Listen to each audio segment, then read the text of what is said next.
Hello दोस्तों, daily current affair वाली class में आप सभी को स्वागत है। आज 3 जुलाई 2023 है और आज के करंट अफेयर को हम लोग कवर करने वाले हैं। स्पेशल बात इसमें ये है कि ये जो क्लास है वो बाई लैंग्वेज क्लास है। हिंदी इंग्लिश आपको इसमें दोनों मिलेंगे। और ये जो क्लास है करंट अफेयर के लिए एकदम ब्रह्मास्त्र कह सकते हैं। एकदम ब्रह्मास्त्र जो है वो ब्रह्मास्त्र आपके लिए है। एंड ये सभी भारत के सभी एग्जाम्स को कवर करती है। प्रति 6 दिन आप प्रति 6 बजे आप सुबह लाइव आ जाइए।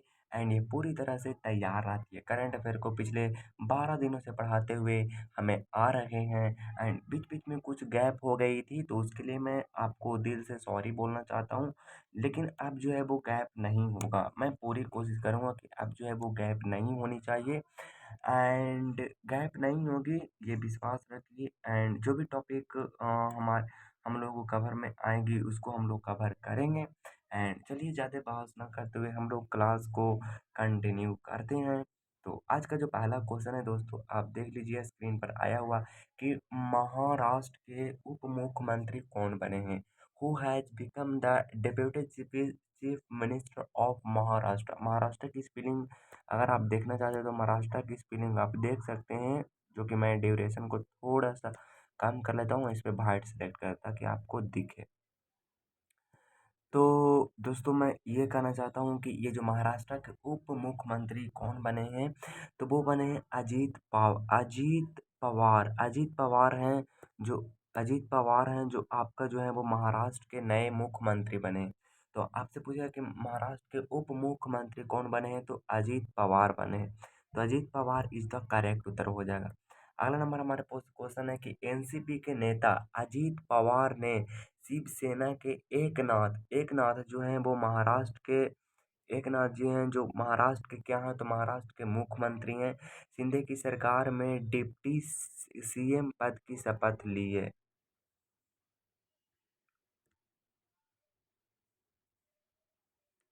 तो एनसीपी के नेता अजीत पवार ने शिवसेना के एकनाथ शिंदे की सरकार में डिप्टी सीएम पद की शपथ ली है।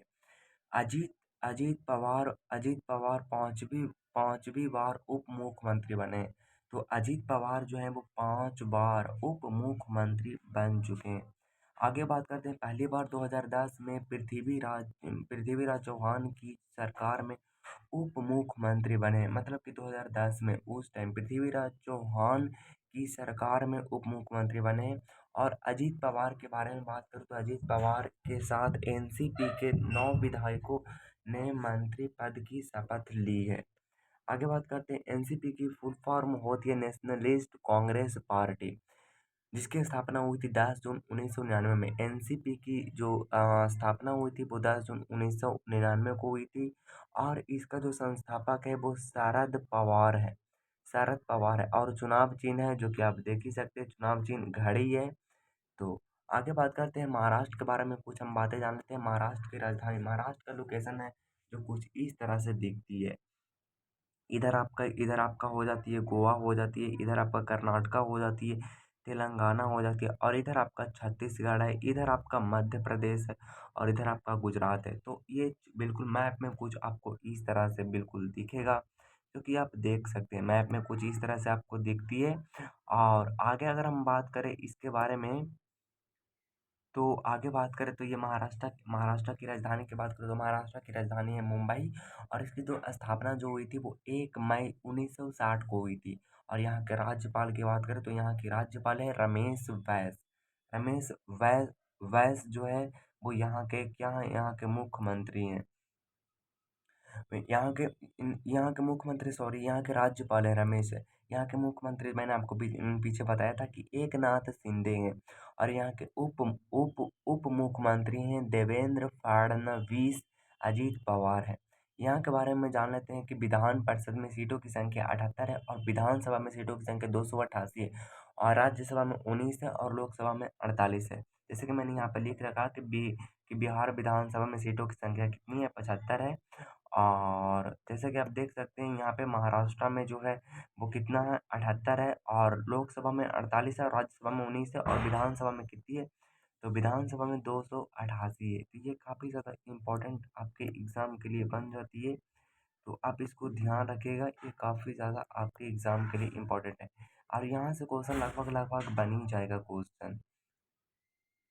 आगे बात करते हैं, सचिन तेंदुलकर महाराष्ट्र में स्माइल एम्बेसडर बने। सचिन तेंदुलकर है जिसको महाराष्ट्र को स्माइल ब्रांड एम्बेसडर बन चुके हैं। और महाराष्ट्र सरकार ने पद प- पदोन्नति में दिव्यांग कर्मचारी के लिए 4% आरक्षण की घोषणा की है। और महाराष्ट्र के अहमदनगर का नाम चेंज कर अहिल्यान नगर कर दिया गया है।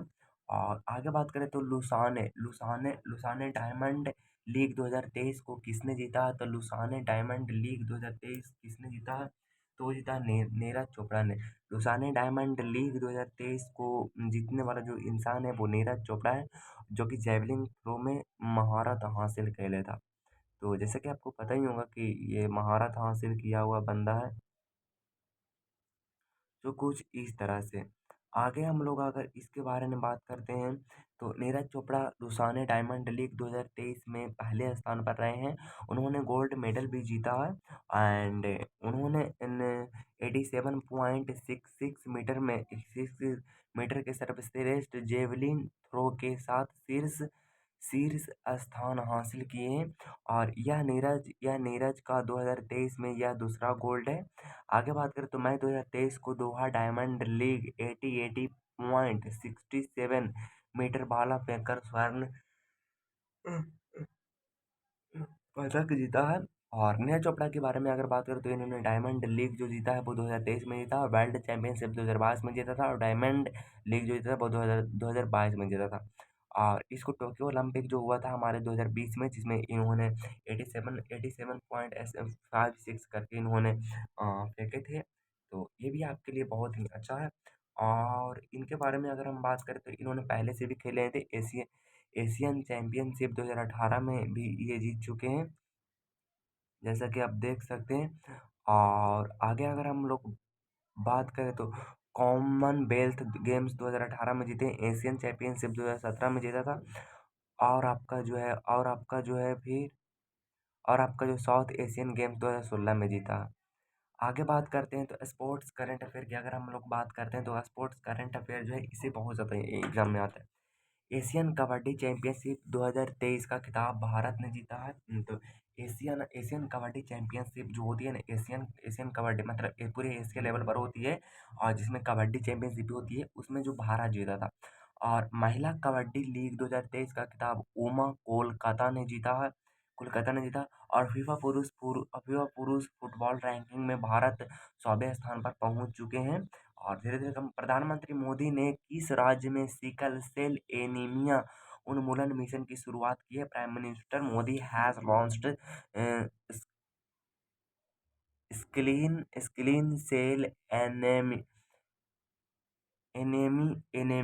Anaemia induction mission in which state? तो वो जीता है मध्य प्रदेश ने। प्रधानमंत्री मोदी ने किस राज्य में सिकल सेल एनीमिया उन्मूलन मिशन की शुरुआत की है? तो वो की है मध्य प्रदेश ने। प्रधानमंत्री नरेंद्र मोदी ने मध्य प्रदेश के शहडोल जिले जिले के लालपुर गांव में राष्ट्रीय सिकल सेल एनीमिया उन्मूलन मिशन 2047 की शुरुआत की है। और मिशन का लक्ष्य जो है वो 2047 तक सिकल सेल एनीमिया को ख़त्म करना है। यह मिशन भारत के 17 राज्यों 278 जिलों में लागू कर दी गई है। और सिकल सेल एनीमिया क्या होती है? तो सिकल सेल एनीमिया ऐसी बीमारी है जो कि मरीज के आरबीसी ब्लड में एकदम प्रभावित करती है। सिकल सेल एनीमिया ब्लड से जुड़ा डिसऑर्डर है। यह एक अनुवांशिक बीमारी है। आगे बात करें सिकल सेल की बीमारी के कारण आरबीसी का आकार हंसिए की तरह हो जाता है। अ, और इस प्रकार की सिकल सेल जल्दी नष्ट हो जाती है। आरबीसी की कमी से शरीर में ऑक्सीजन की कमी होने लगती है। आरबीसी की कमी से शरीर में ऑक्सीजन की कमी होने लगती है। और इसके अलावा सिकल सेल थक्का होने लगता है, मतलब कि आपके ब्लड स्ट्रीम में जो जो आरबीसी है वो थका-थका फ़ील करने लगेगा और कोर्टिसोल जमाने लगती है। इससे शरीर में खून का प्रवाह रुक जाती है, इससे गंभीर दर्द, इन्फेक्शन, सीने में दर्द, अटैक, स्ट्रोक जैसी बीमारी पैदा होने लगती है। आरबीसी की कमी के चलते आरबीसी कमी होगी तो आपको ऑक्सीजन की कमी फ़ील होने लगी और उससे बहुत सारी बीमारियाँ होगी, जैसे कि गंभीर दर्द, इन्फेक्शन, सीने में दर्द और स्ट्रोक जैसी बीमारियाँ आपको होने लगती है। आगे बात करें तो भारत की राष्ट्रीय क्रिकेट टीम का मुख्य प्रायोजक कौन बना है? Who has become the main sponsor of Indians national cricket team? तो वो जीता है ड्रीम इलेवन। ड्रीम इलेवन जो भारत की राष्ट्रीय क्रिकेट टीम का मुख्य प्रायोजक कौन बने हैं? तो ड्रीम इलेवन बने हैं, जिसका जिसका कुछ लोगो इस तरह से है। फैंटेसी गेमिंग कंपनी ड्रीम 11 ने भारतीय टीम के मुख्य प्रायोजक के रूप में बायजूस की जगह ली है। आगे बात करें तो मार्च में बायजूस के साथ अनुबंध समाप्त होने के बाद बीसीसीआई ने नए प्रायोजन के लिए आवेदन आमंत्रित किए थे। और ड्रीम इलेवन जो है, ड्रीम इलेवन के बारे में बता तो ड्रीम इलेवन एक भारतीय फैंटेसी स्पोर्ट्स कंपनी, इसकी स्थापना 2008 में हर्ष जैन और भावित सेठ ने की थी। आगे बात करें तो भारत में इसके लगभग 160 मिलियन सक्रिय उपभोगकर्ता। 1 मिलियन मतलब 160 मिलियन का मतलब होती है, 1 मिलियन में होती है 10 लाख। मतलब कि जोड़ लीजिए 160 मिलियन में होती है, 160 मिलियन है और 1 मिलियन में 10 लाख, यानी कि 160 मिलियन में कितनी होती है? तो इतना लैक्स हो जाती है। बिल्कुल भी भूलिएगा नहीं। महिला कैरेबियन प्रीमियम लीग WCPL के लिए अनुबंध करने वाली पहली पहली महिला क्रिकेट कौन बनी है? Who has become the first female cricketer to sign for the women's Caribbean Caribbean primer premier league WPCS। तो ये श्रियंका पाटिल जीता है, जो कि कुछ इस तरह से दिखती है। श्रियंका पाटिल महिला महिला कैरेबियन प्रीमियर लीग के लिए साइन अप करने वाली पहली खिलाड़ी बन गई है। आगे बात करें तो पाटिल को WCPL में गुयाना गुयाना अमेजन वॉरियर्स के लिए चुना गया है। WCPL 31 अगस्त से 10 सितंबर तक आयोजित किया गया है। आगे बात करें तो महत्वपूर्ण न्यूज़ के बारे में बता दूं कि पहली बार वर्ल्ड कप में ने ने नहीं खेलेगा कौन? West Indies. आगे बात करें तो राज्य की प्रमुख योजना। राज्य की प्रमुख योजना बहुत ही ज़्यादा इंपॉर्टेंट है। एक पंचायत एक खेल मैदान परियोजना। एक एक पंचायत एक खेल, मतलब कि एक पंचायत जो है और एक खेल परियोजना जो है वो केरला केरला सरकार ने लिया। और संगठन से समृद्ध अभियान जो है वो ग्रामीण विकास मंत्रालय ने लिया है। और राज्यों के प्रमुख योजना की बात करूँ तो ये बहुत ही ज़्यादा इंपॉर्टेंट है। संजीवनी परियोजना की बात करूँ तो संजीवनी परियोजना जो है हिमाचल प्रदेश में, और स्कूल चलो अभियान जो है वो उत्तर प्रदेश ने लॉन्च किया। और मुख्यालय और मुख्यमंत्री ब्रिज संपदा ये छत्तीसगढ़ ने लॉन्च किया है, जो कि मैंने यहाँ पे लिख रखा है। और आगे बात करें तो राज्य के मुख्य लाडली बहना जो है वो मध्य प्रदेश ने दीदी जो है वो दीदी सुरक्षा कवच अभियान जो है वो सरकार पश्चिम बंगाल ने शुरू किया है। ये आपके लिए इम्पोर्टेंट काफ़ी ज़्यादा है।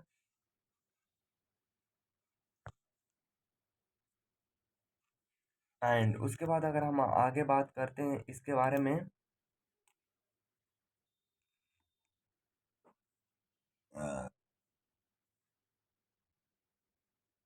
तो housing development finance corporation limited का विलय किस बैंक में हो गया है? तो housing development finance corporation limited has managed merge with ये तो HDFC बैंक ने 1 जुलाई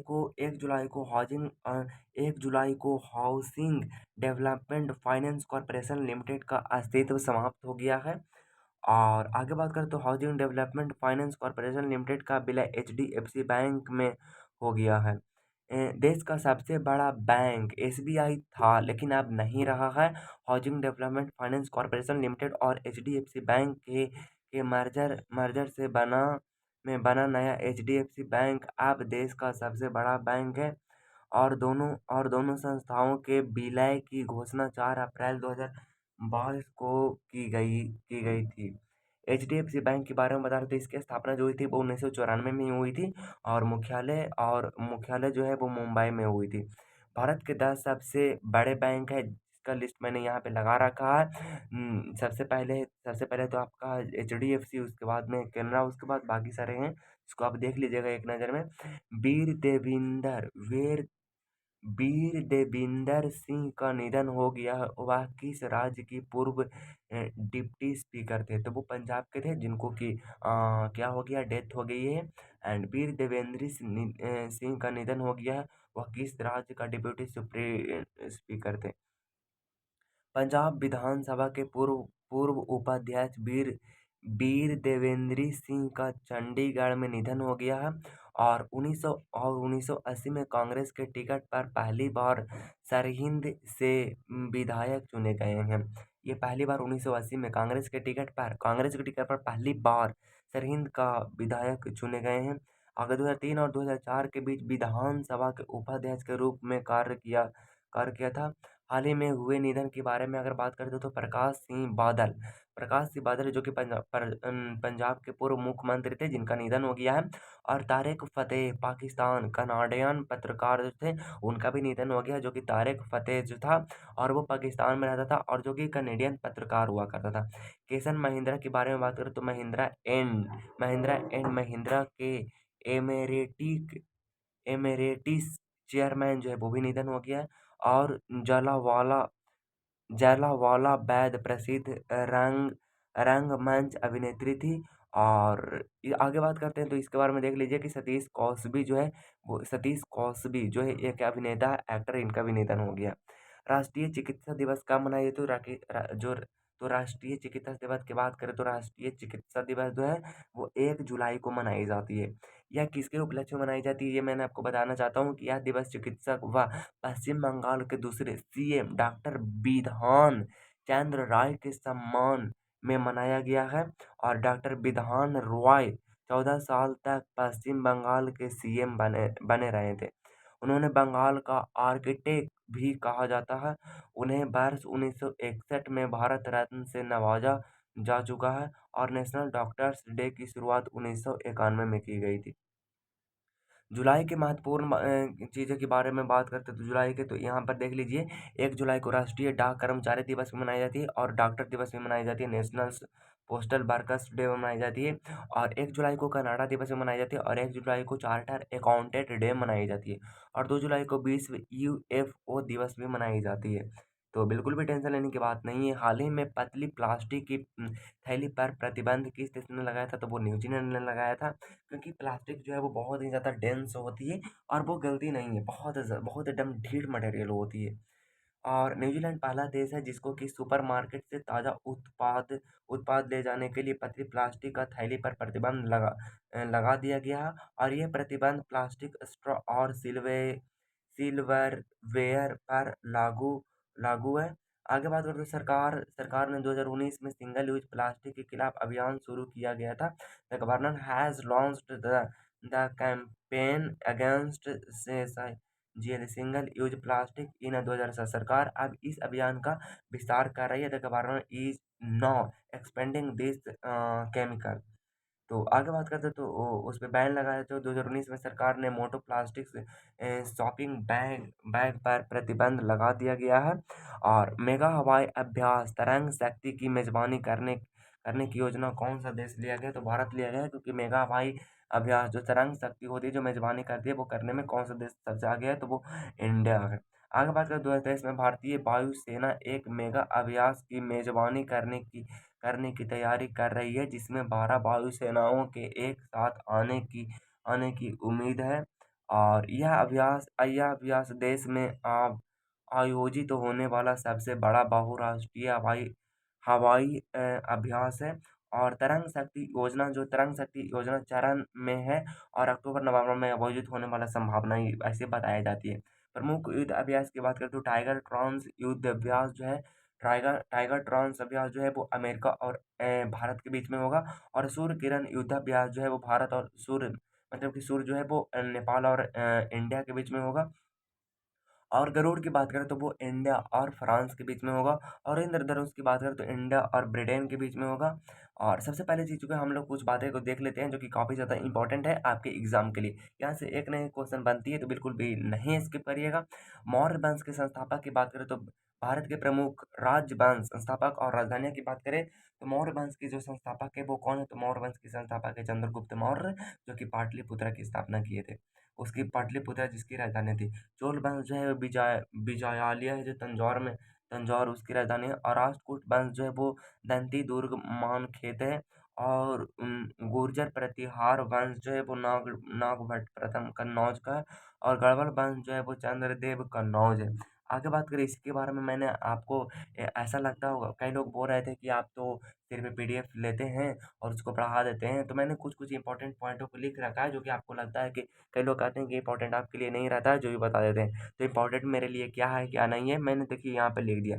और लिखे हैं तो लिखे में हमको टाइम लगता है। और टाइम देने का मतलब किस चीज़ को टाइम देने का मतलब है, इसका मतलब है कि वो कहीं ना कहीं इंपॉर्टेंट है, तो ये बहुत ज़्यादा इंपॉर्टेंट है। चौहान वंश का वासुदेव ने किया था जो कि अजमेर उसकी राजधानी थी। और शिशुनाग वंश का शिशुनाग ने किया था जिसका वैशाली था। और हर्यक वंश को बिम्बिसार ने किया था जिसको राजगिरी कहा जाता था, जिसको नाम चेंज कर राजगीर कर दिया गया। अनंद वंश का महानंद था जो कि पाटलिपुत्र ने राजधानी अपने बनाई थी। और शुंग वंश जो है कि सुमित्र शुंग ने किया था, पाटलिपुत्र था।